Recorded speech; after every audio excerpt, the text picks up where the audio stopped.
ఎదగడానికి ఒక మెట్టెక్కినప్పటికీ కూడా ఇంకా కూడా నిరుపేద మధ్యతరగతి పేద ప్రజల మీద ఉక్కుపాదం మోపుతూనే ఉంది కాంగ్రెస్ ప్రభుత్వం అనేసి మీరు అంటున్నారు కదా.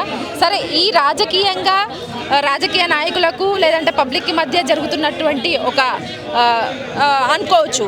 కానీ Revanth Reddy versus cine industry విషయంలో వాళ్ళ మీద చూపుతున్నటువంటి నీచమైన రాజకీయాన్ని ఎట్లా చూస్తారు? అరెస్ట్ చేయడాలు కావచ్చు, లేదంటే వాళ్ళను ఆయన కాళ్ళ దగ్గరికి తీసుకొచ్చి మీటింగ్లు పెట్టించుకోవడం కావచ్చు, ఇట్లాంటివన్నీ ఎట్లా చూస్తారు? అసలు నిజంగా పాలిటిక్స్లోకి సినీ ఇండస్ట్రీ ఎందుకు ఇంటర్ఫియర్ అయింది?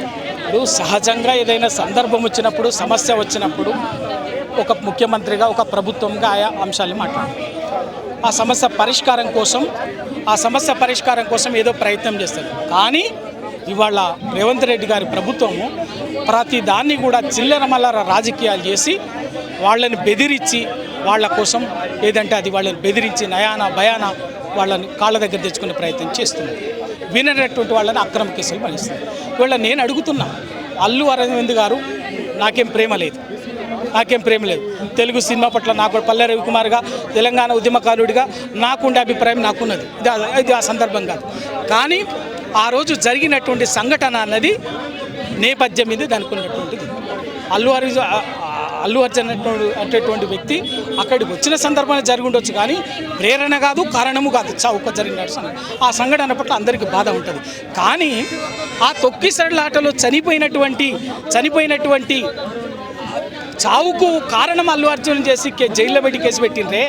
స్ట్రేట్ అవే నేను అడుగుతున్నాను, నీ సొంత ఊర్లో, ముఖ్యమంత్రి గారి సొంత ఊరు కొండారెడ్డిపల్లెలో నీ మాజీ సర్పంచి నా చావుకు కారణము నా ముఖ్యమంత్రి రేవంత్ రెడ్డి గారి సోదరుల కారణంగా నేను ఆత్మహత్య చేసుకుంటున్నానని ఆ మాజీ సర్పంచ్ గారు లేఖ రాసి దాన్ని పెట్టి చనిపోయాడు.